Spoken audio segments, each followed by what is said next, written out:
watu wa Mungu ambao tumerehemiwa uzima, tumekirimiwa afya. Natamani tuwe na neno tu la kumshukuru Mungu, kumwambia Mungu asante, kwa sababu shetani alipodhani ya kwamba baada ya waume zetu kuondoka ametumaliza, kumbe Mungu ndipo alipokuwa anaanza na sisi. Natamani kila mtu aliyeko hapa awe na neno la shukrani mbele za Mungu. Na hata kama uko hapa wewe sio Mrs. Jesus, mwambie Mungu asante kwa ajili ya wanawake hawa ambavyo Mungu umewatunza, ambavyo Mungu umewashikilia, ambavyo Mungu umeshikilia uzao wao.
usalama wa maisha yetu, mfadhili wetu mkuu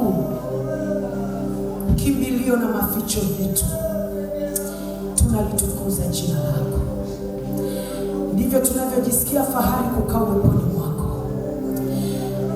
Uweponi mwako ndiko kuliko na usalama wa maisha yetu. Asante kwa sababu uwepo wa Roho Mtakatifu uko hapa. Umetufunika kwa ajili ya kutuhudumia. Mungu, hatujaja bure mahali hapa. Hatujaja kutalii mahali hapa. Hatujaja kupoteza muda mahali hapa. Mungu, tunayo mambo ndani ya mioyo yetu. Tunayo mambo Bwana, tunayo mambo ambayo kila tukilala tukiamka tunaona haiwezekani. Tulipopata mwaliko huu tukasema, Yesu, tutajongea mezani pako. Yamkini lile nililoliomba kwa miaka 5 leo ndio siku yake. Yamkini lile nililoliomba kwa miaka 10 leo ndio wakati wake. Yamkini yale maswali niliyokuwa nayo majibu yake Mungu nayapata leo. Asante kwa sababu asili yako Mungu ni kutufuta machozi hata kama mazingira hayaeleweki, hata kama wakati mwingine tunakosa lugha ya kusema. Machozi yanakuwa ni sauti kwako, alafu Mungu unaijua lugha ya machozi, tofauti na wanadamu, tofauti na watu wengine. Wao unaijua lugha ya machozi. Mungu, hata kwa hayo machozi tuliyoyatoa, asante kwa sababu leo tunapokea majibu yetu. Na kushukuru kwa ajili ya kila nafsi ya mtu uliyemleta mahali hapa. Asante kwa kuingia gharama ya kumwamsha nyumbani kwake, kumpandisha magari na kumleta mahali hapa. Najua umeingia gharama kubwa sana Mungu. Umepangua kila kizuizi ambacho kilikuwa kinamzuia leo asije. Baba, wakati wako umefika. Wakati wako umefika. Tuko tayari kukusikia. Roho Mtakatifu, zungumza nasi kwa lugha iliyo nyepesi sana. Zungumza nasi kwa lugha iliyo laini. Niko tayari kutumiwa na wewe, na mimi ninashuka chini sana Mungu, ili wewe uzidi. Roho Mtakatifu, chukua nafasi kwa utukufu wa jina la Yesu. Amen.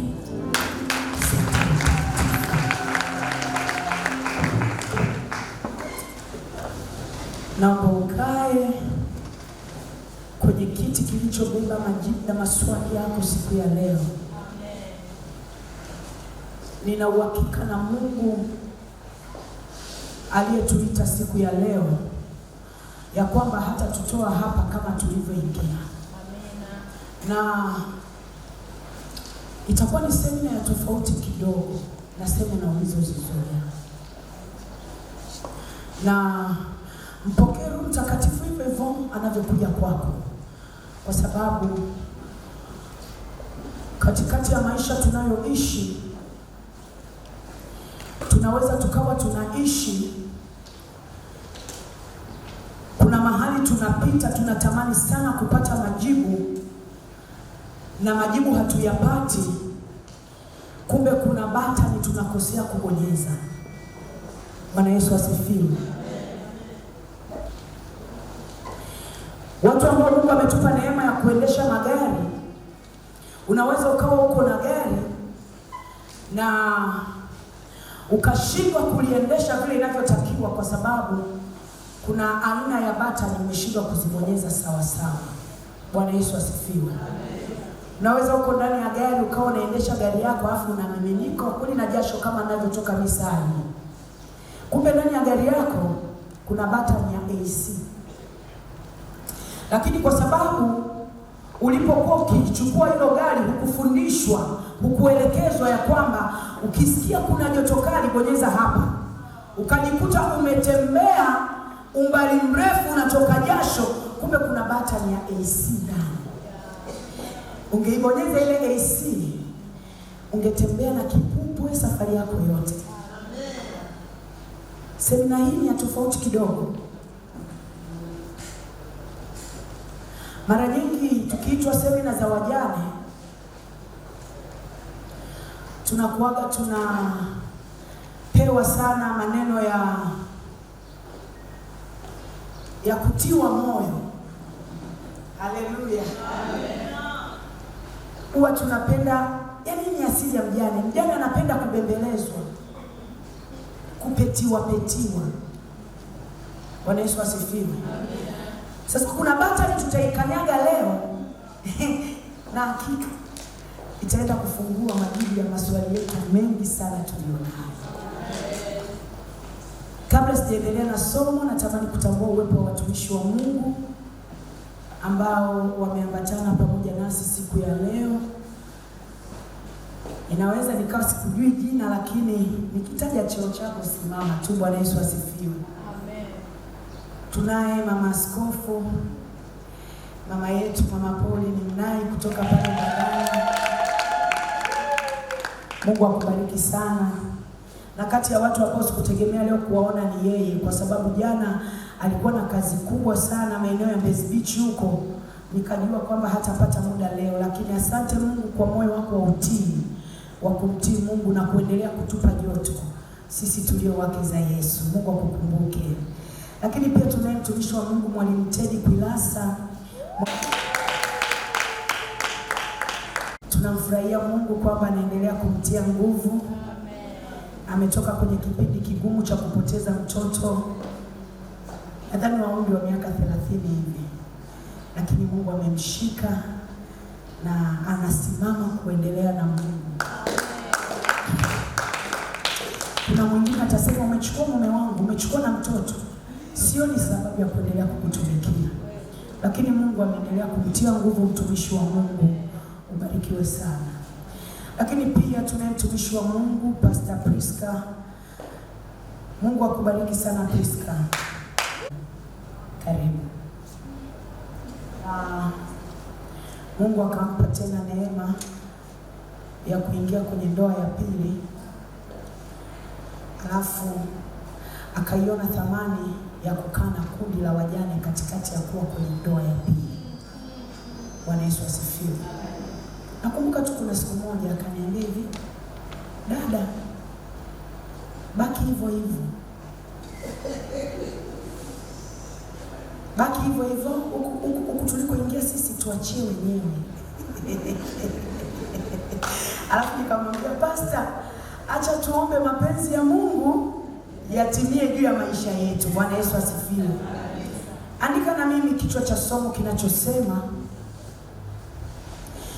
mambo yampasayo mwanamke mjane kutenda.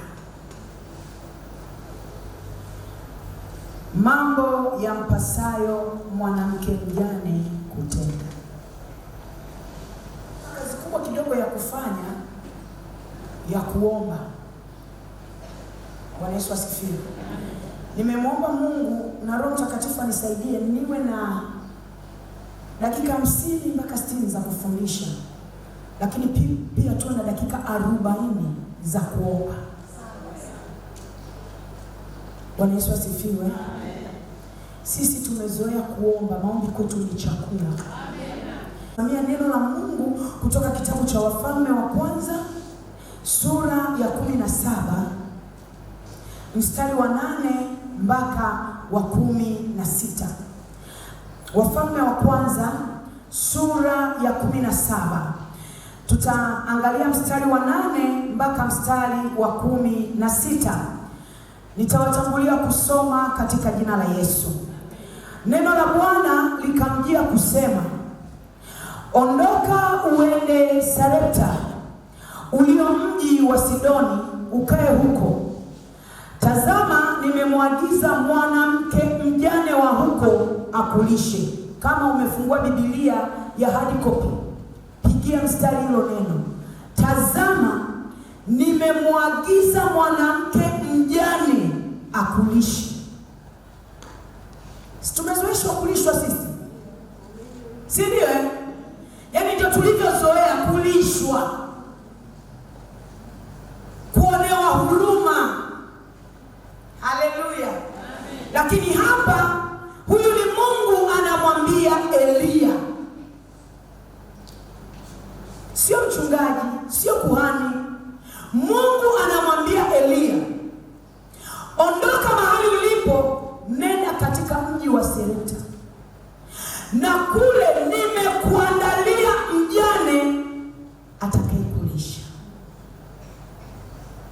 Haleluya. Basi akaondoka akaenda Sarepta. Hata alipofika langoni pa mji, kumbe mwanamke mjane alikuwako akiokota kuni. Akamwita akamwambia, niletee na kuomba maji kidogo chomboni nipate kunywa. Alipokuwa akienda kuleta, akamwita akasema, niletee na kuomba kipande cha mkate mkononi mwako. Eliya aliomba maji, si ndio? Mwanamke akaondoka haraka kukimbia kwenda kuchukua nini? Maji. Akiwa njiani anaenda kuchukua maji, Eliya anamuita tena. Anamwambia, sihitaji maji tu, nahitaji pia kipande cha mkate. Sikia. Akasema, niletee kipande cha mkate mkononi mwako. Sikia jibu alilojibu mjane. Naye akasema, kama Bwana Mungu wako aishivyo, sina mkate ila konzi ya unga katika pipa. Akimaanisha kidogo sana katika nini? Leo hii tuseme pipa, tunasema kwenye vile vikontena vya kuhifadhia nini? Chakula. Mle alikuwa amebakiza unga kidogo na mafuta kidogo katika chupa. Nami naokota kuni mbili ili niingie nijipikie nafsi yangu na mwanangu tule tukafe. Bwana Yesu asifiwe. Mjane huyu alipoambiwa ishu ya maji, hakutoa lalamiko lolote, kwa sababu alikuwa anajua ni kitu kiko very easy kukipata. Aliondoka bila kumwambia kitu chochote Eliya. Lakini Eliya wakati anamwambia, nenda kaniletee na kipande cha mkate, mwanamke mjane kama kawaida yetu ya kunung'unika, akaanza kunung'unika kwa Eliya ya kwamba nina unga kidogo tu, yamkini ilikuwa ni nusu kilo, ambaye itanitosha mimi na mtoto wangu, na huu unga tumeuweka ili tula, tukisha kula tukafe. Wewe mjane, nani aliyekwambia unakufa?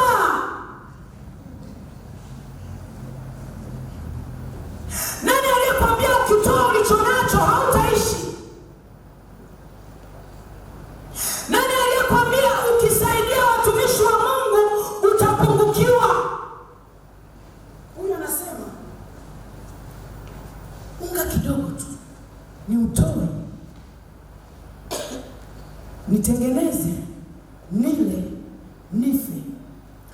Na Mungu hakumwambia kama anakufa ile mjane, ila nafsi yake, moyo wake ulikuwa ukimshuhudia ya kwamba anakufa. Kwa sababu gani? Lazima huyu mjane wa Sarepta alikuwa na shida ya moyo. Kuna mahali aliguswa. Haleluya. Bwana Yesu asifiwe. Amen. Sasa baada ya kutoa kile chakula, tuone mstari wa 13. Eliya akamwambia, usiogope, enenda ukafanye kama ulivyosema, lakini unifanyie kwanza mkate kidogo mimi hapa, ukaniletee, kisha ujifanyie nafsi yako na mwanao. Huyu mtumishi alikuwa mbabe, yaani kwamba hakujali maneno ambayo mjane alisema. Na wajane tumezoea kuonewa huruma. Sinaongea na wajane, sinaongea na wamama wa Mungu. Tumezoea huruma, kwani uongo? Hata mimi nimeizoea. Hata nitaka kusema mimi tumezizoea huruma jamani. Mtu akikugusa tu kidogo, hajui mimi ni mjane. Haijalishi hata kama tuna ujane wa miaka 20, yaani ukiguswa tu hivi, unafikiri mimi mume wangu angekuwepo? Yaani hicho huwa kifutiki, huwa kiondoki. Ndio kiko hivyo hapo.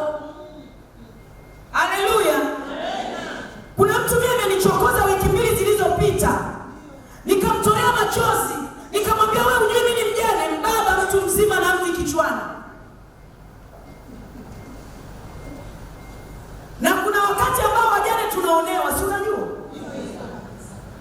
Huyu baba alinionea. Ananiambia nibomoe ukuta eti nimejengea kwenye mpaka, kwa hiyo maji yanateremkia kwake. Kwa hiyo nibomoe ukuta nirudishe ndani. Nikamuuliza, wewe ni mtu mzima baba? Yaani nilikuwa na ujasiri wote wa kuongea naye. Nikamuuliza, unajua mimi ni mjane? Mume wangu alipokufa ulikuwa unajua kwamba huu ukuta umejengwa kwenye mpaka? Uliwahi kuongea na mume wangu kwamba umejenga ukuta kwenye mpaka? Sikuwahi kuongea naye. Kwa nini ukuongea naye mume wangu alipokuwepo? Mimi nayajulia wapi mambo ya mipaka?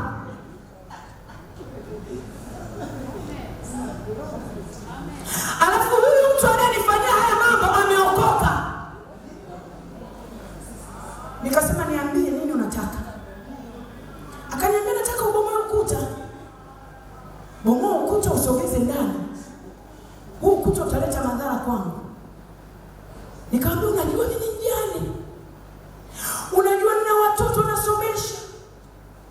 Unajua mume wangu alivyokufa ameniachia madeni. Yaani naongea hivyo machozi. Huwa hatupendi kuguswa. Nikamwambia, bomoa.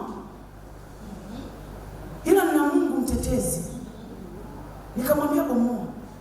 Nikaondoka, tukao tumeishana hivyo, na hapo tuko na serikali ya mtaa. Nimeitishwa kwenye serikali ya mtaa. Bwana Yesu asifiwe. Amen. Sasa huyu mjane alijitetea. Elia akamwambia, si utazame utetezi wako, ila ninachojua kuna batani ambayo hujaigusa katika ujane wako. Unatakiwa uonyeze hiyo batani ili Mungu aweze kukutendea jambo kubwa zaidi ambalo liko mbele ya maisha yako. Tunaweza tukawa tunajiona kwa sababu tupo tunaishi, tumesomesha watoto, wako kazini, wanaoa na kuolewa, tumemaliza kazi. Bado Mungu anayo kazi. Bwana Yesu asifiwe. Kumbe huyu mwanamke mjane Mungu anataka kumtetea, kitu ambacho Mungu alikifanya. Ikawa baada ya hapo 17, mwana wake yule mwanamke, bibi wa nyumba ile, akaugua ugonjwa wake ukazidi hata akawa hana pumzi tena. Kutokuwa na pumzi tena maana yake nini? Maana yake nini? Amekufa. Akamwambia Elia, nina nini nawe mtu wa Mungu? Je, umenijia ili dhambi yangu ikumbukwe ukamuue mwanangu? Akamwambia, nipe mwanangu. Akamtoa katika kifua chake, akamchukua juu chumbani mle alimokaa mwenyewe, akamlaza kitandani pake. Kwa hiyo tunaona kwamba huyu mwanamke pia alimuhifadhi huyu mtumishi wa Mungu kwenye nyumba yake, si ndio? Akamwomba Bwana, akanena, Bwana Mungu wangu, je, umemtenda mabaya mjane huyu ninayekaa kwake hata kumfisha mwanaye? Akajinyoosha juu ya mtoto mara 3, akamwomba Bwana, akanena, Bwana Mungu wangu, nakusihi roho ya mtoto huyu imrudie ndani yake tena. Bwana akasikia sauti ya Elia, na roho ya mtoto ikamrudia, akafufuka. Bwana Yesu asifiwe. Okay. Sasa nataka turudi kwenye somo. Nilikuwa natoa mstari ambao nitasimamia. Lengo la kukufundisha hili somo ninalokufundisha leo ni kukuonyesha wajibu wako kama mjane. Je, ni nini cha kufanya mara baada ya kuondokewa na mume? Kukuonyesha wajibu ulionao wa kufanya mara baada ya wewe kuondokewa na mume wako.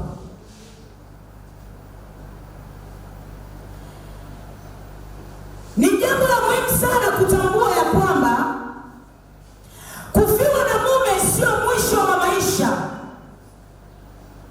wala sio mwisho wa safari yako hapa duniani. Kufiwa na mume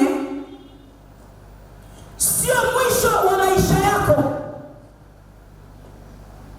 Kwa nini nasema sio mwisho wa maisha yako? Kwa sababu haujafa wewe, amekufa yeye. Bwana Yesu asifiwe. Na yeye baada ya kufa, yako maisha mbele yako. Kufa kwa mwenzi wako sio sababu ya mimi maisha yangu kufa. Kufa kwa mume wangu sio sababu ya mimi maono yangu kufa. Kufa kwa mume wangu sio sababu ya mimi ndoto zangu kufa. Haleluya. Amen. Mume alikuwepo hapo. Tulikuwa mwili huu. Tulikuwa mwili huu. Tulikuwa mwili. Hatukuwa nafsi moja. Hatukuwa roho moja. Unapokuwepo kwenye ndoa na wanawake ambao Mungu ameendelea kuwapa neema ya kuwepo kwenye ndoa, kwanza tuwapigie makofi, wametupa kampani kubwa. Kuna wamama wamesema sisi tutawasindikiza ma Mrs. Jesus. Mtuone tulivyo expensive. Unapokuwepo kwenye ndoa, umeolewa mwili wako, sio roho yako, sio nafsi yako. Ndoto za mtu, maono ya mtu yako ndani ya nafsi, hayako kwenye mwili. Kwa hiyo hata mwanaume anapoondoka, ameondoka, unaopata shida ni mwili wangu. Bwana Yesu asifiwe. Bwana Yesu asifiwe. Lakini masuala ya zile ndoto, maono nilionayo yako pale pale. Na ni lazima yafanyiwe nini? Yafanyiwe kazi. Yaani haiwezekani nilikuwa mtumishi wa Mungu, alafu mume wangu akatwaliwa, nikaacha na utumishi wa Mungu kumtumikia Mungu. Unaulizwa nini? Kwa sababu mume amekufa. Okay, mume amekufa, yeye ndiye aliyekuwa anashika maiki. Wapi unapoumwa tukusaidie kamoyo? Kwa sababu haiwezekani mume wangu afa na huduma yangu iwe imekufa. Haiwezekani mume wangu afe na maono yangu. Hapa tulipo kila mtu ana ndoto ambayo ulikuwa nayo kabla hata mume wako hajafa. Kama umewahi kuiua ndoto yako wakati mume wako alikufa, leo utubwa. Bwana Yesu asifiwe. Amen. Na niweka watu wa Mungu. Amen. Kwa sababu katika hii dunia kila mtu ana majira na nyakati zake za kuwepo. Mbona sisi tukifa wao maono yao yanaendelea? Si ndio? Amejibu vizuri sana, na wanaoa. Hawakai hata mwaka. Mwingine miezi 6. Yaani wababa sijui wana nini. Si Yesu awaponye.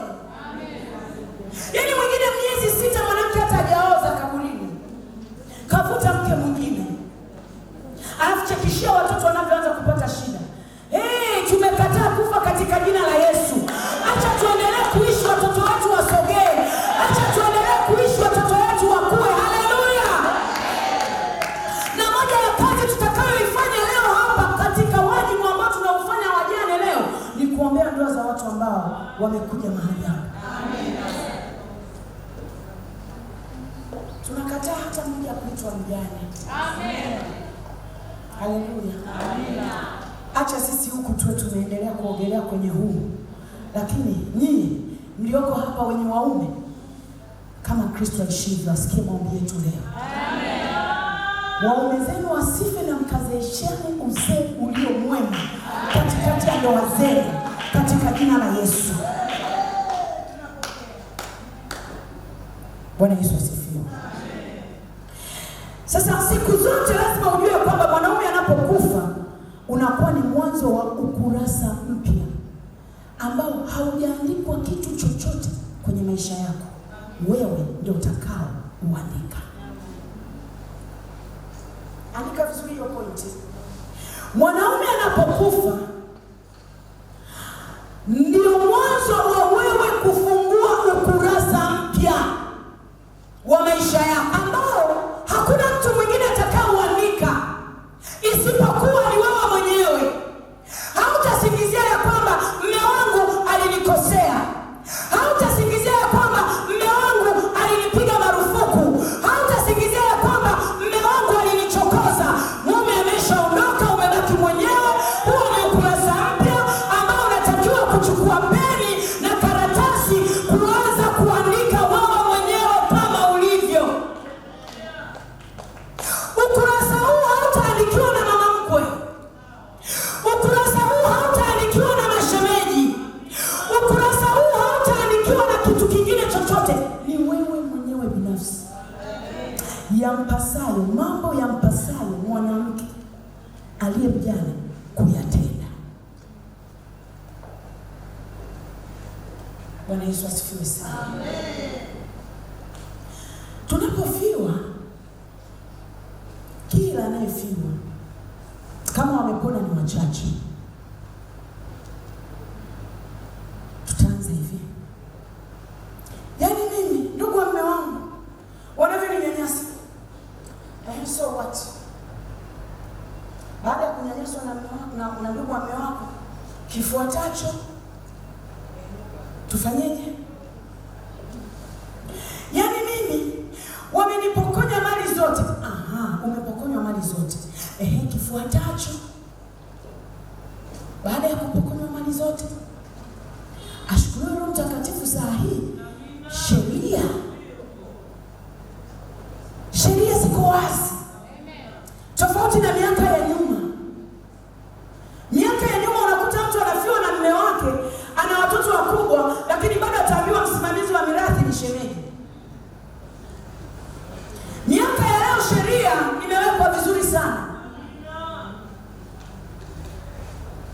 Unapoona mambo hayo yanatokea, unachotakiwa ni kuchukua tu hatua.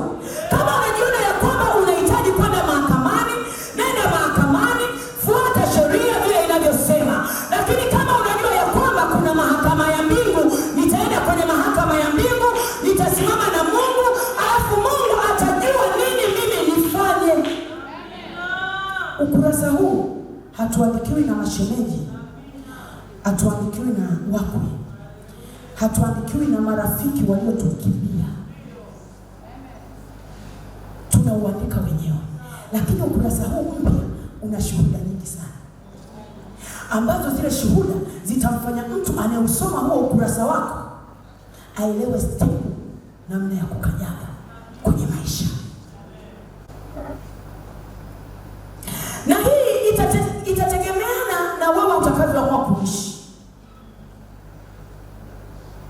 Kwa sababu kufiwa na mume haujaanza wewe. Toka enzi na enzi watu wanafiwa. Lakini nini kiweze kukufanya wewe uweze kukaa vizuri? Ni wewe kujitambua. Isaya 54 mstari wa 4 na wa 5. Isaya 54 mstari wa 4 na wa 5. Asante Roho Mtakatifu.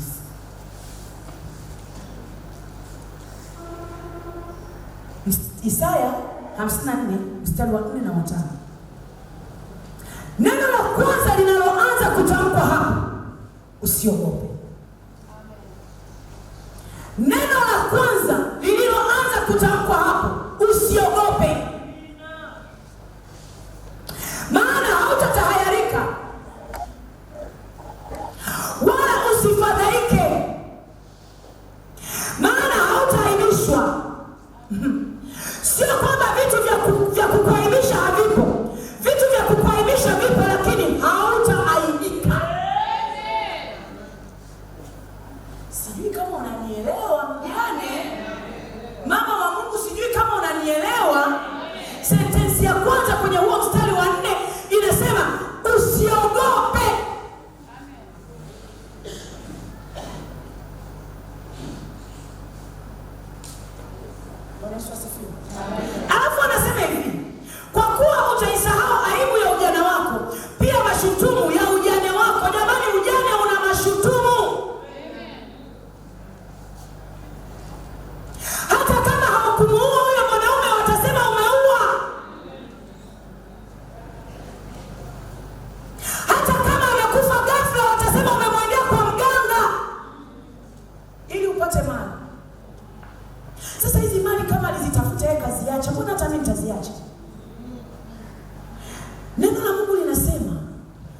usiogope.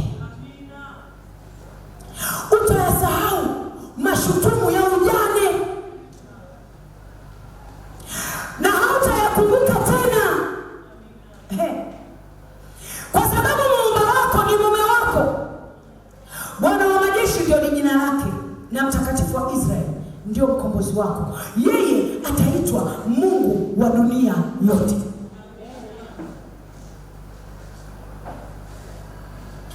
Anyoshe mjane mmoja hapa ambaye baada ya kufiwa na mume hakukutana na mashutumu.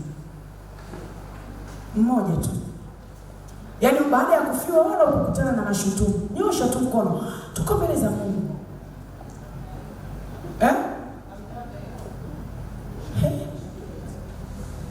Kumbe nyinyi mmekutana na mashutumu? Nilifikiri ni mimi peke yangu.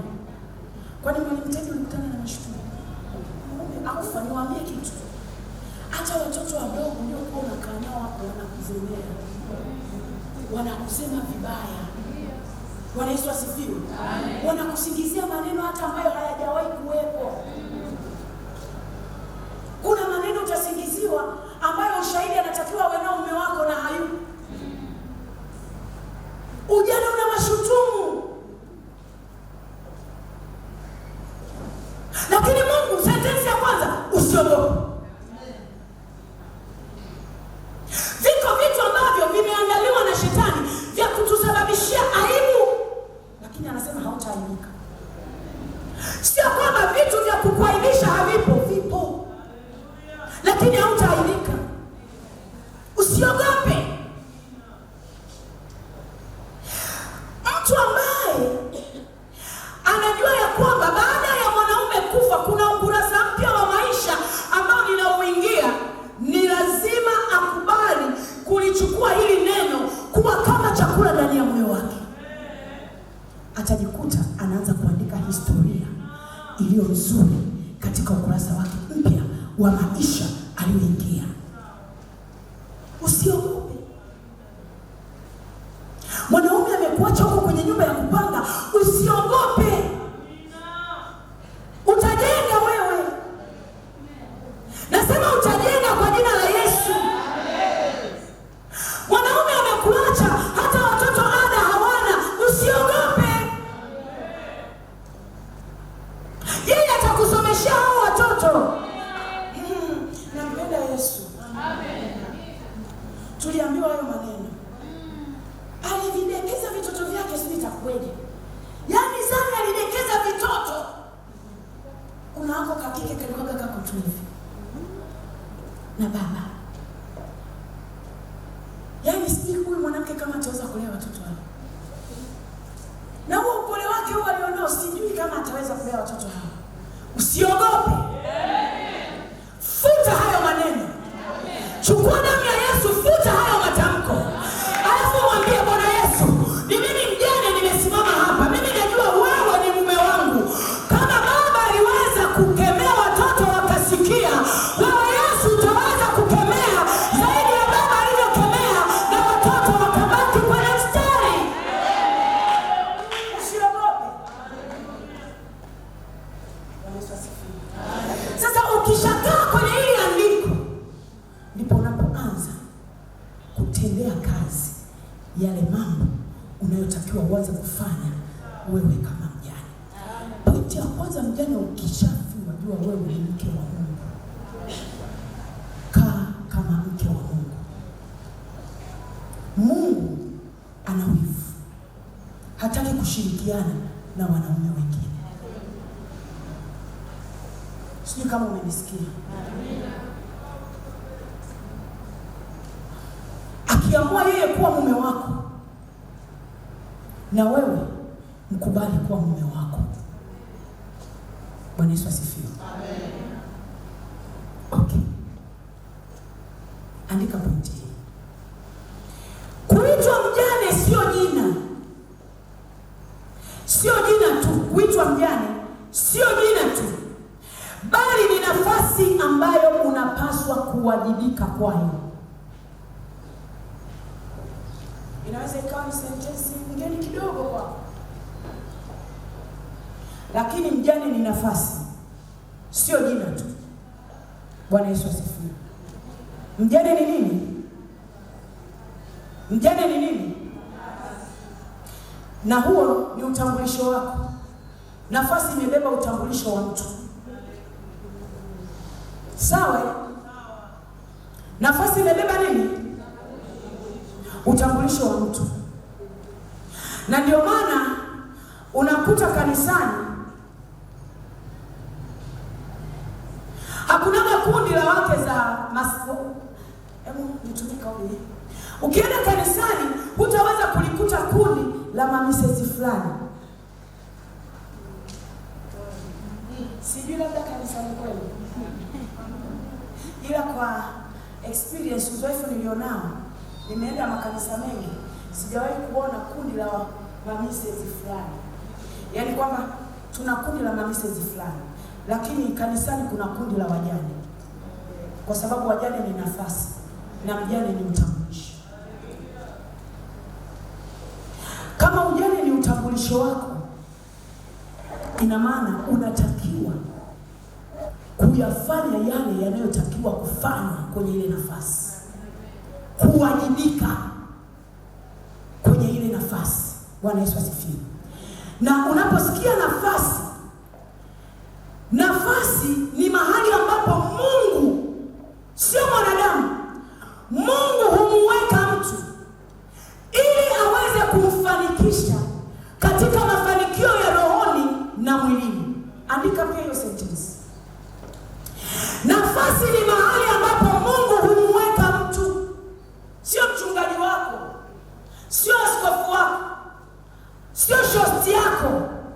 Mungu aketie mbinguni, aliyekuumba kwa sura na kwa mfano wake, anajua ya kwamba katika majira haya natakiwa kumweka beti kwenye nafasi fulani.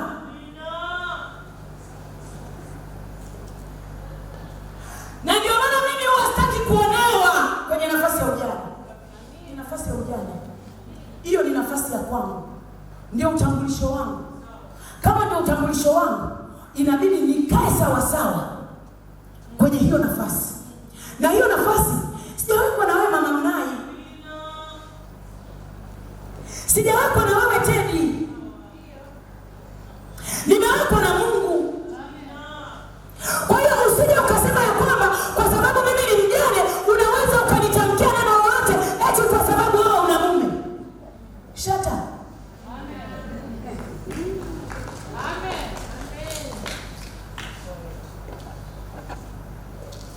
Uko mitaani huko, uko makanisani huko, tukionekana tumesimama na wababa uko, mnajua kwamba kumbe mnajua eti kwa sababu sisi tunatambulika kama wajane hatutakiwi hata kusalimiana na wababa. Yaani mimi nimesimama hapa. Nachukua tu mfano. Njoo mwanangu Felix hapa. Kisha halisi. Yaani tupo kanisani, tumetoka kanisani, sasa huyu ndio wake mbaba, sasa hivi huyu ni kijana mwanangu. Tunasalimiana, namuonyesha tabasamu langu. Nimefurahi, tunacheka, tunagonga.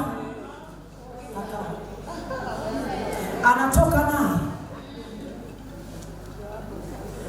Funga kinywa chako. Shut up.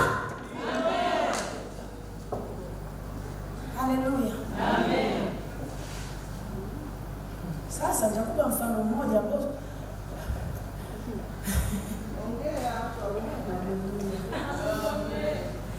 kuna siku tulikuwa tumetoka tumeenda mahali na dada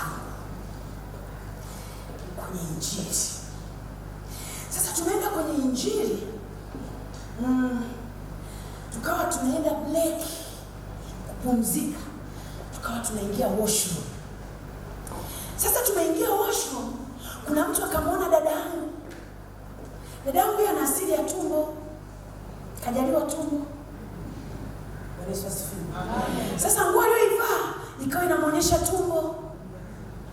Kwa hiyo yule mtu alivyomuona akasema, naona mambo safi, kwamba mjamzito na ni mjane.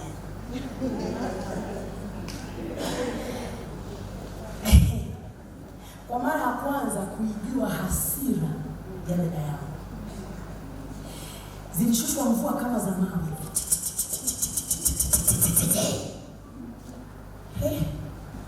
Nikasema Mungu wangu,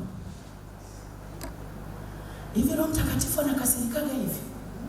Alafu anatetemeka hivi, anatetemeka. Namwambia no, msamehe. Akasema no, wamezoea. Yaani amenichukuliaje? Amewahi kusikia lini harusi yangu? Kwa nini aniambie mambo safi? Yametoka wapi? Anamaanisha mimi ni mzinzi? Niache Beti. Nikasema Mungu wangu, huyu anajua nafasi yake. Anajua ukurasa aliofungua. Hataki kuandikiwa na mtu, anauandika mwenyewe. Yule mama hakuamini mvua iliyoshukia pale. Naona alivyotoka alienda kusimulia. Ndivyo unavyotakiwa kuwa. Mtu asiuchezee ujane wako. Mtu asiusemee ovyo ujane wako. Yaani unaona watu tunasimama na wababa kwa upendo na wandugu. Kwa nini vipi? Shida iko wapi? Na wanawake wa namna hiyo hawajiamini. Yes. Alikwambia kila mjane ni mzinzi.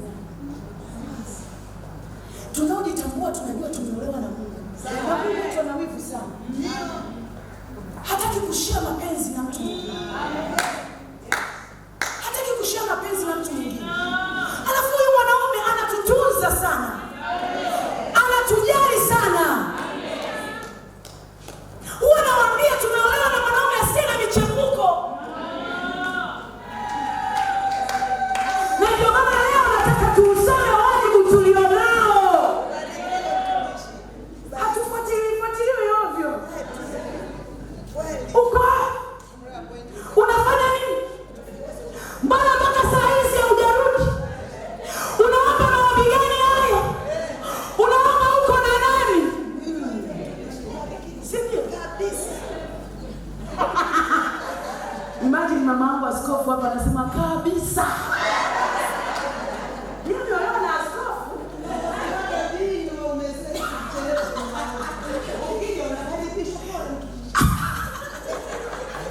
Imagine askofu anauliza. Lakini ngoja nisimulie yenyewe mama wa Yesu. Ukienda kwenye maombi, naye anakuuliza. Una karafani sana. Nampendezea Yesu. Alafu niwaambie kitu. Tunavyoitana kwenye mitoko kama hii ndio tupige pamba kisawa sawa. Full kupendeza. Kuna watu wamzijui silaha za kumpigia shetani. Moja wapo ni kutokelezea kibali. Piga makeup. Chana nywele yako vizuri. Chukua nguo yako ile. Pulizia perfume. Alafu tokelezea machoni pa watu. Alafu matokeo yake. Tena wakati mwingine hao mama wanaponga wachafu basi wanaogopa. Kwa sababu wao ni wachafu wanaogopa. Yaani maneno yao hayatatufanya sisi tushindwe kuvaa, kupendeza.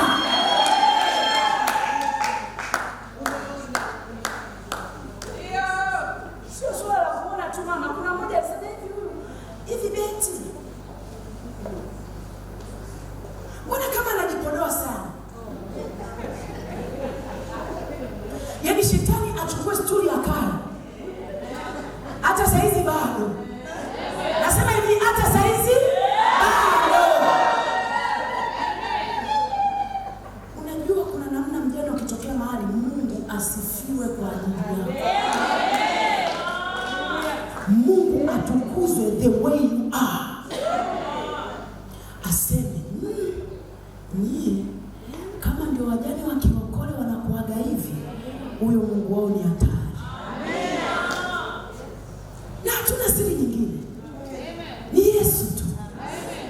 Haleluya.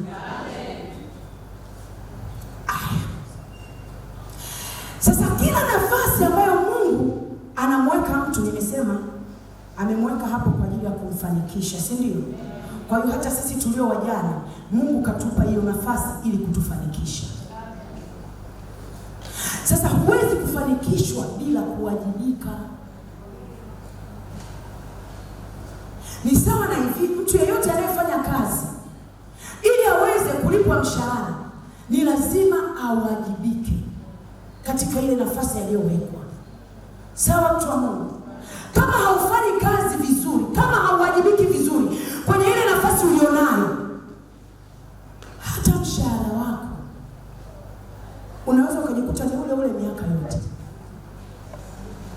Lakini pia siwezi nikawa nafanya kazi kwenye kampuni ya Vodacom alafu nataka kwenda kuchukua mshahara kwenye kampuni ya Airtel. Si ndio? Lazima niwe nalipwa mahali pale ninapowajibika. Sawa, mtu wa Mungu? Okay. Sasa nikatoa mfano nikasema hivi. Hapa duniani kuna watu wanaitwa walimu. Si ndio? Wajibu wao ni nini? Jipigieni makofi. Hamjapiga makofi mazuri.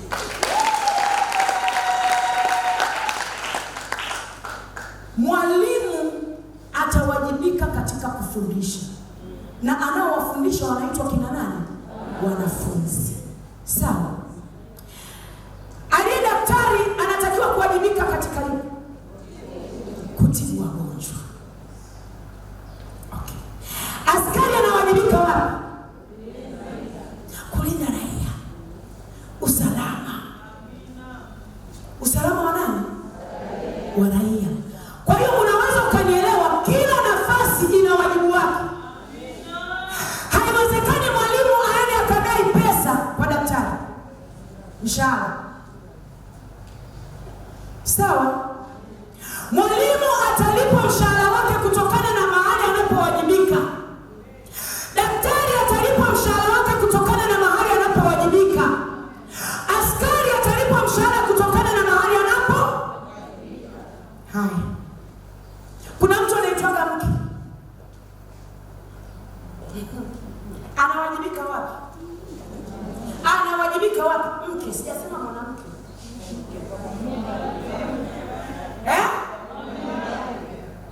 Mke anawajibika wapi? Mke anawajibika kwa mume wake. Kwa maana ya kwanza Mungu akanipa mafunuo ya ajabu sana kwenye kitabu cha Mwanzo. Unajua Biblia inasema hivi, mwanamke atatawaliwa na nani? Wangapi wanalijua hilo andiko? Kwamba mwanamke atatawaliwa na nani? Bwana nikaja kugundua hiyo haikuwa sheria. Ilikuwa ni adhabu. Ilikuwa ni adhabu. Mungu hakumleta mwanamke kutawaliwa na mwanamume. Lakini baada ya kosa la kwenye bustani ya Edeni, adhabu tulivyokuwa tukipewa, kati ya sisi ile kumponda nyoka kichwa, adhabu nyingine tuliopewa, Biblia imesema mume wako atakutawala. Bwana Yesu asifiwe. Na ndio maana ukiolewaga, yaani unaona shida, nafuatiliwa, nafanya yaani ndio sheria iko hapa. Mungu kaweka. Ni adhabu. Na unatakiwa utembee hapo. Na ili usitawaliwe sana, lazima uwe mtii.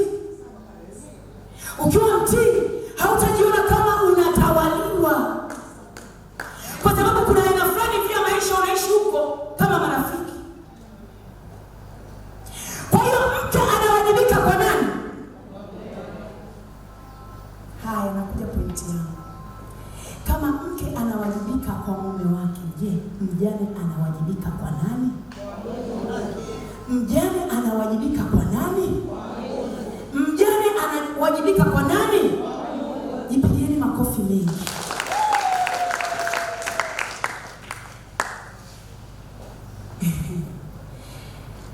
Mwanamke mjane anatakiwa kuwajibika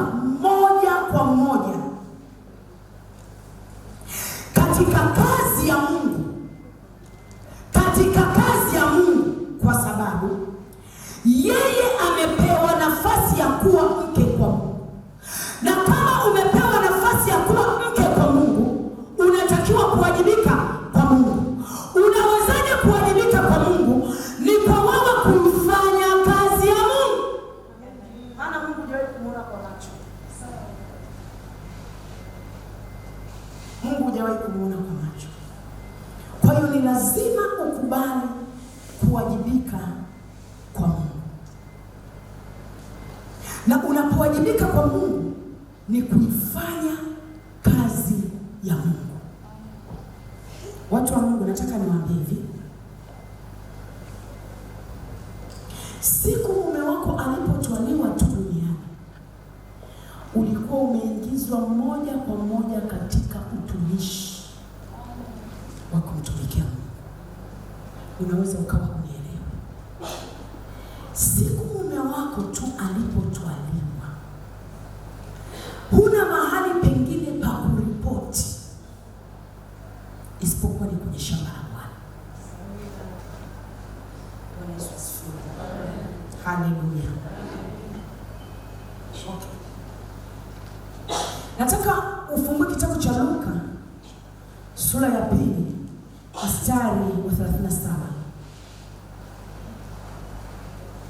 Sasa nitaomba mtu anisomee. Luka 2:37.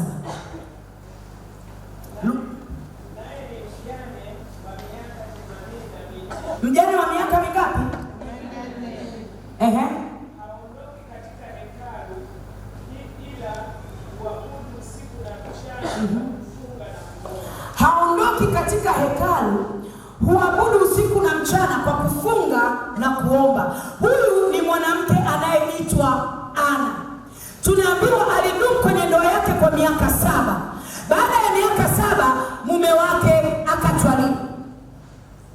Lakini tunaambiwa alikaa hekaluni. Wakati Biblia inaandikwa alikuwa na umri wa miaka 84. Si ndio? Sasa chukulia labda aliolewa akiwa na miaka 15. Akakaa na mume wake miaka 7. Miaka 22 mwanaume anaondoka. Lakini miaka 60 na yuko madhabahuni. Yuko hekaluni. Anaifanya kazi ya Mungu. Miaka 60 na ile ilikuwa ni nafasi ambayo Mungu alikuwa ameamua kumweka Ana ili aweze kuatamia maombi ya Yesu kuja duniani. Nini kazi Mungu amekupa kuifanya kwa ajili ya ufalme wake? Mzuri baada ya Mungu kuondoka leo. Haleluya. Amen. Yaani baada ya mume wako tu kufa, kitu gani ambacho unakifanya kwa ajili ya ufalme, kwa ajili ya Mungu? Kwa sababu tayari umeshaingizwa kwenye nafasi, na hii nafasi ni lazima uwajibike. Mungu alipomtoa mume wako, alimchukua mume wako ili wewe ukae kwenye position gani katika ufalme wake. Ndio pointi yangu leo. Uko kote nilikuwa na lemba tu ili nikupate. Uko kote nilikuwa tunazunguka na palilia ili mgomba wangu ukae safi. Na kuuliza kwa mara ya 3. Ile siku mume wako umepewa taarifa ya kwamba mume wako hayuko tena duniani. Mbingu zilishakutoa kwenye nafasi ya mwanamke mke, ikakuweka kwenye nafasi ya Mrs. Jesus, na ya kwamba hapa unatakiwa kuwajibika na Mungu ana kazi na wewe. Ngoja nikwambie, kila mwanaume ambaye, kila mwanamke aliyefiwa na mume wake, Mungu ana kazi naye katika ufalme.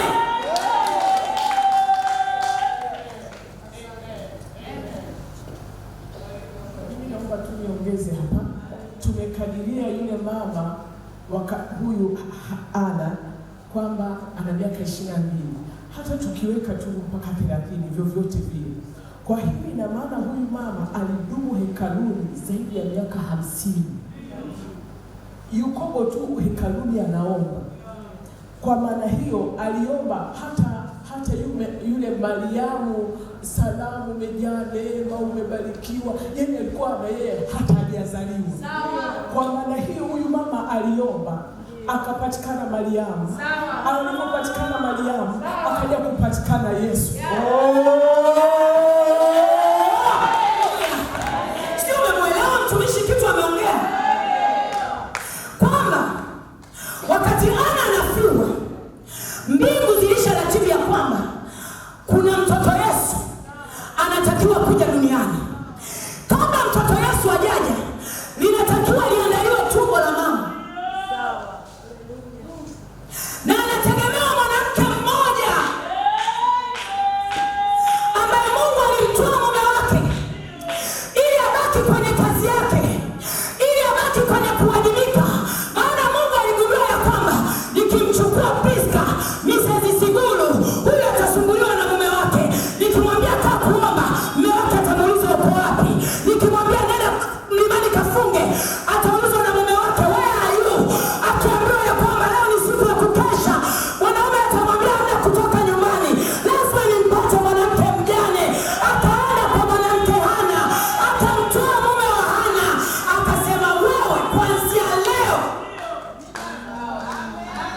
Sijui kama uko kwenye hiyo nafasi.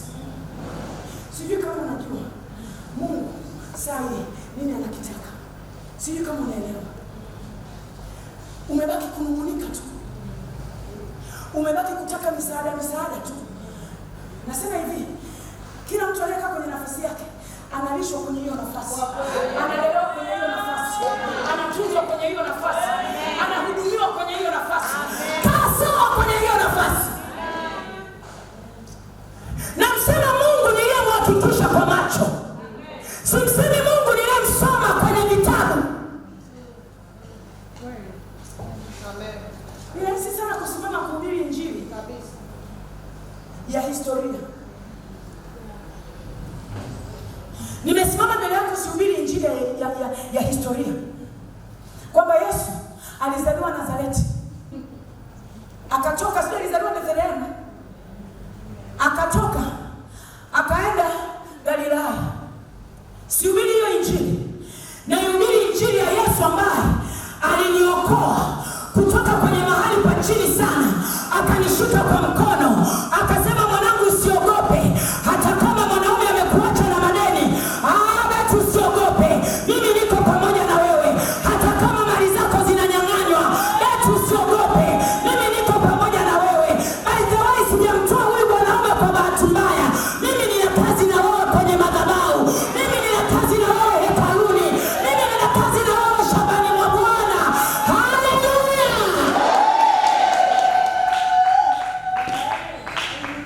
Na mara baada ya kujua hivyo,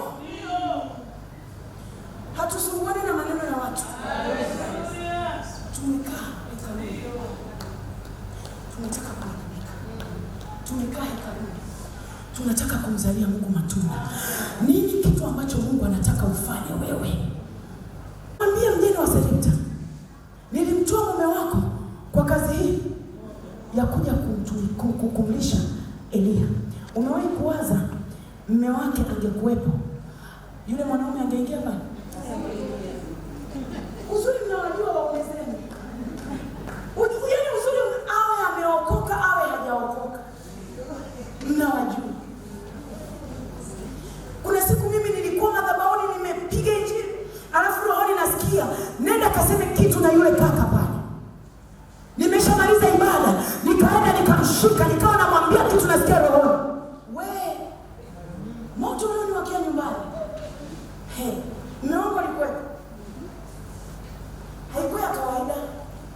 Yaani furaha yote ya upako wa madhabahuni yule mwanaume aliyeyusha. Nikasema, uwivu gani mpaka wa kwenye madhabahu? Wivu gani mpaka wa kwenye madhabahu? Alafu kwa mtoto kijana tu mdogo. Bwana Yesu asifiwe. Mungu anapomchukua mume wako ana sababu. Awe ameondoka kwa kuumwa, au awe ameondoka kwa ghafla, au ameondoka kwa kupigwa risasi, au ameondoka kwa njia gani, anayo sababu. Kwa nini aliondoka mume wako wengine walipona? Kwa nini? Una jambo la kufanya kwenye madhabahu ya Bwana. Una jambo la kufanya kwenye hekalu la Mungu. Sasa kitu gani kinachotufanya wakati mwingi tujikuta tumejikunyata? Hatujajua nafasi. Kwamba ujane ni nafasi. Ukijua ujane ni nafasi, hautajikunyata tena. Utagundua ya kwamba mbingu zimeniamini. Saa hii Mungu kamchukua huyu mwanaume. Saa hii mimi ni koli mahospitalini kwenda kuombea wagonjwa wa kansa. Ndio kitu nakisikia huku moyoni. Mimi nitakuwa naenda Ocean Road. Mimi nitakuwa naenda kwenye mahospitali ya watu wanaoumwa kansa. Nitahakikisha ninawaombea wagonjwa wa kansa mpaka siku nije kusikia ya kwamba wagonjwa wa kansa wameponywa. Kuna watu wanatolea macho kama wanione. Leo unaenda kupokea injili ya kutoa. Nikwambie wewe umekaa hapa ni shoka la Bwana. Amen. Mali ya kuwa sikia, jina la ujane ni nafasi. Amen. Ujane ni cheo. Ujane ni cheo.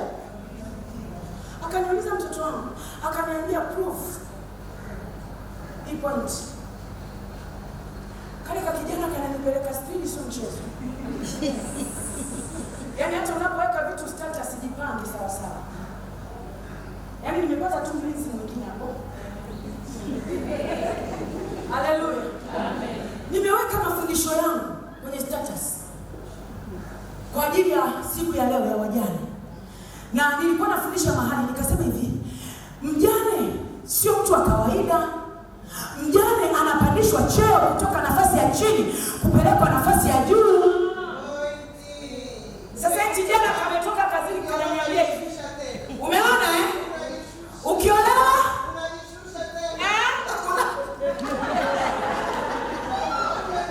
jamani, anatuambia yeye tayari amesha experience ndoa ya ngapi? Si mkeo kwenye maswali. Wewe ukiona tuna swali nyosha mkono unaletewa karatasi. Nimeona makaratasi yanagaiwa kule. Nilikuwa naelezea kwamba mjane sio mtu wa kiwango cha chini. Ni mtu wa kiwango cha juu. Kwa hiyo wakati naongelea hilo swala, kumbe mtoto wangu kalisikiliza. Sasa amerudi jioni jana. Tena sio jana, ni juzi. Akaifungua kwa nguvu mbele yangu. Sasa mimi niko busy na mambo yangu, nikamwambia kwani wewe ukaisikiliza mwenyewe? Mimi nilishajisikia, niliongea nimeshajisikia, ndio maana nimeweka status. Akasema sorry mama. Na watoto siku hizi Kiingereza. Utafikia tujasomesha sisi. Nikamwambia uliza. Akasema hii sentence yako nisaidie kuiprove kwamba mjane ni mtu mwenye kiwango cha juu, kwa sababu hapo unavyoongea unamaanisha walioolewa wana kiwango cha chini. Nikamwambia yes. Nikamwambia ndio. Akasema naomba unisaidie kujibu. How? Kivipi? Nikamwambia ninapokuwa nimeolewa mimi nakuwa Mrs. Samson Zani. Mimi nawajibika kwa Samson Zani.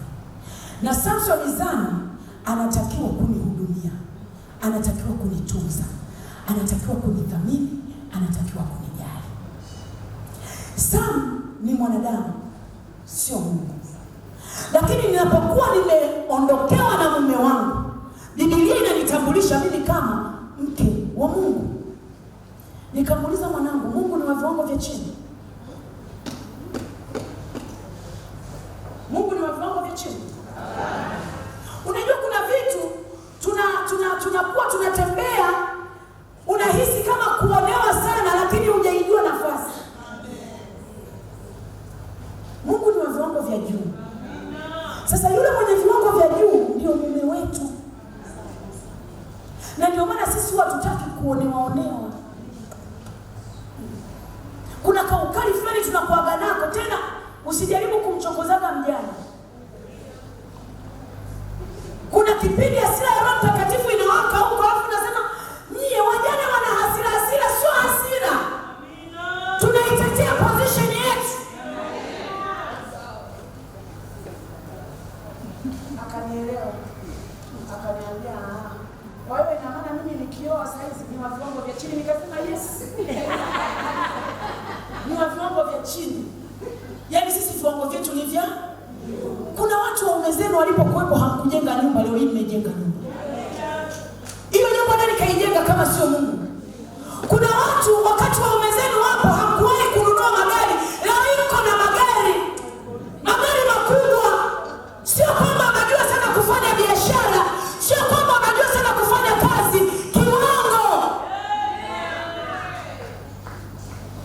Nataka tuigue kitu kimoja matata sana katika ufalme wa Mungu. Nasema nataka tuigue kitu kimoja matata katika ufalme wa Mungu. Mimi tutakuwa tunaitana wajane, sio kutiana moyo, sio kubembelezana, kuungurumisha maombi. Tunaanza tukasema leo tunaenda kwenye kanisa fulani, tunaomba mkesha, wanawake wa Mungu, tunakaa hapo, tunaomba usiku kucha. Mungu anamsikia mjane. Haleluya! Sisi ni wa kuahidi mafungu makubwa. Kuna bata ambayo natamani tuiguse leo. Nimeshaanza kukufungua. Usiseme mimi sichangii kanisani. Mimi ni mjane. Sina hela. Toa senti yako ya mwisho. Ule unga wako uliobakia nao kula na mtoto wako ili mfe. Toa kwenye madhabahu ya Bwana. Alafu uone kama utakufa. Alafu uone kama hautaishi. Alafu uone kama utaishiwa. Alafu uone kama hautatokelezea. Toa. Eti sisi tunakupewa sisi. Kila tukitangaza michango, sadaka. Kuna ujenzi jamani. Hapo kweli watanisamehe. Mimi ni mjane, siwezi kuchangia. Kwani ujane ni sifa? Ujane ni wajibu. Nasema ujane ni cheo na ni wajibu. Makao kijana mmoja anazindua albamu yake kule kanisani ninakotokea Boko. Wanasema jamani tunaomba support. Hela sina lakini nikamwambia Mungu hela unayo. Nikamwambia mtu njoo leta hapa. Naandika, kijana wangu ananiangalia. Nikaandika 200,000. Akasema una uhakika? Nikamwambia Yesu ana hela. Na 200,000 nikatoa. Yaani hakuna kushushana thamani eti kwa sababu sisi ni wajane. Lazima tukisimama mahali tofauti iwepo. Mjane awe na thamani kubwa kuliko yeye aliyepo ndani.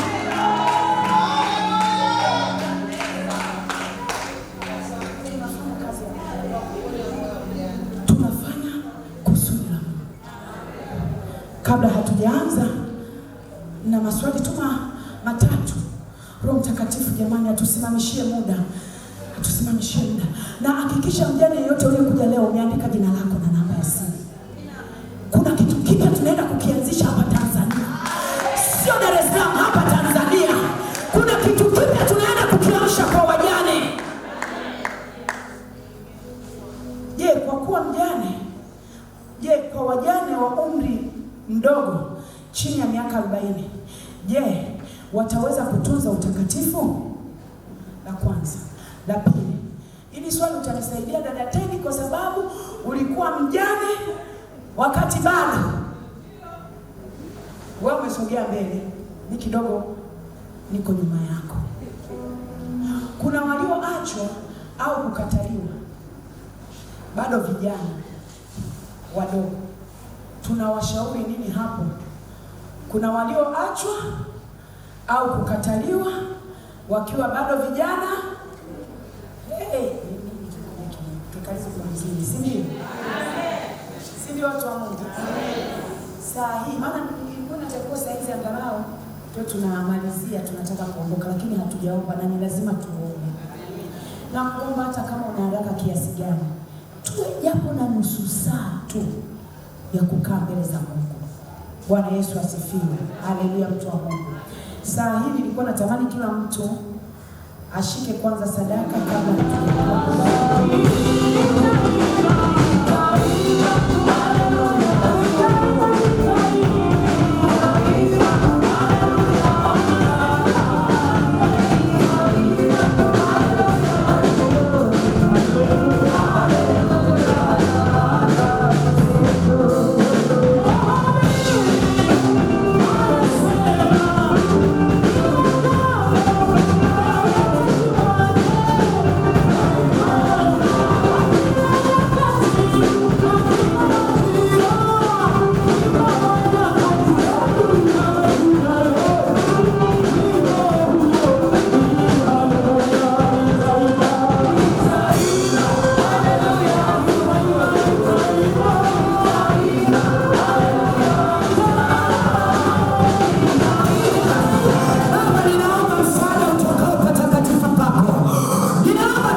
Bwana, ndoa za watoto wa Mungu zinasimama sawasawa kwenye nafasi zao. Mama Kibona, Mama Kibona, endelea, nyosha mikono huku. Mama mjane, nyosha mikono kwa hawa wa mama, nyosha mikono kwa hawa wa mama. Anza kwa Mungu. Baba, tunakuja mbele zako kwa toba na rehema. Tunaomba toba na rehema kwa ajili ya ndoa za watoto wako hao, Bwana, katika jina la Yesu Kristo. Baba, tunaomba uturehemu Jehova, tunaomba uwarehemu watoto wako katika jina la Yesu, kwa damu ya Yesu Kristo wa Nazareti. Tunaomba toba kwa ajili yao Baba, inawezekana wasimami sawasawa kwenye nafasi zao katika jina la Yesu Kristo wa Nazareti, kwa damu ya Yesu. Rika basakara, rika bobosi, rika basakara, rika basakarara, rika bobosi karara, rika basikara, rika bobosika, rika kisika basakara, Yesu Kristo wa Nazareti. Rika basakarara, rika bobosi karara, rika. Neno linasema tukisema tujatenda dhambi twajidanganya wenyewe na kweli haimo ndani yetu. Rika basaka, rika sika bobosaka.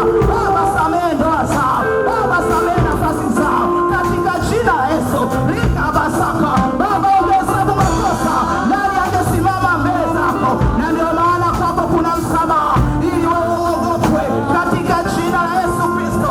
Wasamehe watoto wako hawa, Bwana, wasamehe na uwarehemu katika jina la Yesu Kristo, katika jina la Yesu, kwa damu ya Yesu, kwa jina la Yesu, kwa damu ya Yesu. Rika bobosa, rikikisika basakarara. Sema Bwana asiheshimiwa na watu wote, na malazi yao yawe safi katika jina la Yesu Kristo, kwa damu ya Yesu, kwa jina la Yesu, kwa damu ya Yesu. Baba turehemu, Baba turehemu, Baba turehemu, Baba turehemu, Baba turehemu. Rika bosika na rika sika. Rehemu wa mama hawa, rehemu wa mama hawa katika jina la Yesu. Mikononi mwako Mungu uliye hai, katika jina la Yesu Kristo, katika jina la Yesu Kristo, katika jina la Yesu Kristo. Uzima na afya njema ndani yao, uzima wa rohoni, uzima wa mwilini, katika jina la Yesu Kristo. Neema na rehema zako Jehova Mungu uliye hai zikaambatane pamoja nao, zikaambatane pamoja nao, wakiliishi kusudi lako ndani yao katika maisha yao hapa duniani, katika jina la Yesu Kristo, katika jina la Yesu Kristo, kwa damu ya Yesu, kwa damu ya Yesu Kristo. Rika basakara, rika bobosi, katika jina la Yesu. Tunatangaza ya kwamba ndoa za watu hawa ziko salama, ndoa za watu wa Tanzania ziko salama, waume zao wataishi, watoto wao watakuwa hodari katika hii dunia, na wanawake hawa wanaenda kurudi kwenye nafasi zao za kuwa wake walio bora, wake walio wema. Hakuna aibu, hakuna fedheha itakayowakuta watu hawa, na jina la Kristo litatamkwa ndani ya nyumba zao, jina la Yesu litatajwa kwenye uzao wa matumbo yao katika jina la Yesu. Haleluya. Kama mlivyopiga magoti, geukieni wamama wa Mungu. Wamama wa Mungu, naomba mwenye uwezo wa kupiga magoti apige magoti. Tunataka wao wapande kitu ndani yetu. Mungu amejaa toba na rehema. Bwana, tuko mbele zako, tuko mbele zako, tuko mbele zako. Tunaomba rehema, tunaomba toba Bwana. Kuna mahali ambapo tumepitia, wakati mwingine tukasababisha kuingia dhambini kwa sababu ya mkini ya mazingira tuliyokutana nayo. Mungu, kumbe tulijichafua. Mungu, kumbe tulikukosea. Tunaomba utusamehe na kuturehemu. Mwanamke uliyeko hapa, sogea tu mbele za Mungu. Mungu amejaa toba, Mungu amejaa rehema. Takapoomba toba, Mungu atasamehe makosa yako, Mungu atasamehe uovu wako, maana yeye hughairi mabaya pale tulipojichafua, pale tulipojichanganya. Ninaondoa ya roho ya unyonge, ninaondoa ya roho ya kukata tamaa, ninaondoa ya roho ya kuvunjika moyo, ninaondoa ndani yake, ninaondoa ya roho ya kujihurumia, ninaiondoa ndani yake. Roko sakara wainue nafsi zao.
mwaka mmoja, lakini kuna wale wajane wengine ambao wana zaidi ya mwaka mmoja ila hawawezi. Njoo hapa mbele, njoo hapa mbele, njoo hapa mbele. Masikio unayo? Asante kwa kutufuta machozi, asante kwa kutupa maarifa, asante kwa kututoa gizani, asante kwa utambulisho wako. Tunakushukuru. Sisi wa mama wa Yesu tunasema asante, maana tumekuona leo, umetuonya, umetufundisha, umetukaribia, na sisi tuko tayari kama Daudi anavyosema, ni heri kuangukia katika mikono ya Mungu. Asante maana unazijua nyakati tunazozipitia. Asante maana unajua majira tunayoyapitia, lakini umetuamini sana, umetuamini mno, kama kutuita wake zako. Yesu, asante. Asante kwa ibada ya leo Baba. Sitachukua tone la heshima, sitachukua tone la utukufu, vyote navirudisha kwako. Wewe uliowakusanya wamama hawa kutoka pande nne za dunia, ukawaleta Bwana madhabahuni pako. Pokea heshima, pokea sifa, pokea utukufu. Ninavua kila sifa na heshima, ninavirudisha kwenye kiti chako cha enzi. Mbegu tulioipanda asiwe kwa kuiondoa.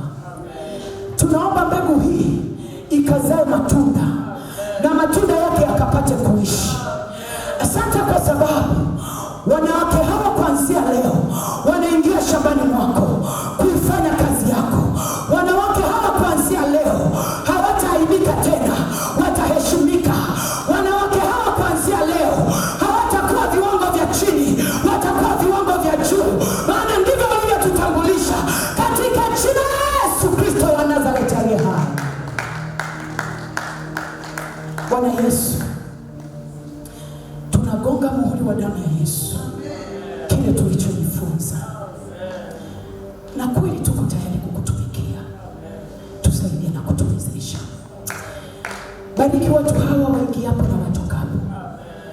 Bariki mashamba yao, bariki biashara zao, bariki mifugo yao, bariki kazi zao, katika jina la Yesu Kristo wa Nazareti aliye hai. Natamka kwa mamlaka ulionipa ya kwamba watu hawa jua halitawapiga wakati wa mchana, wala mwezi wakati wa usiku, katika jina la Yesu Kristo wa Nazareti aliye hai.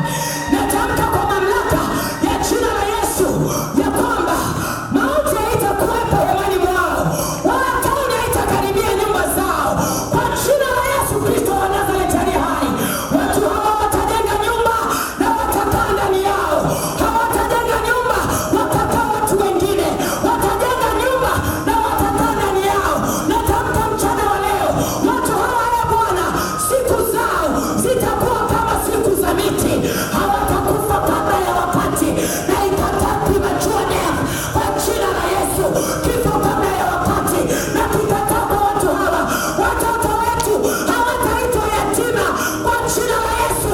Watoto wetu hawataitwa yatima tangu sasa na hata milele. Tutasomesha, tutapata pesa, watoto wetu wataoa na kuolewa, watoto wetu watakuwa hodari kwenye hii dunia, watoto wetu watakupenda Mungu, watakaa katika maadili yako, hawatakaa mbali na wewe tangu sasa na hata milele.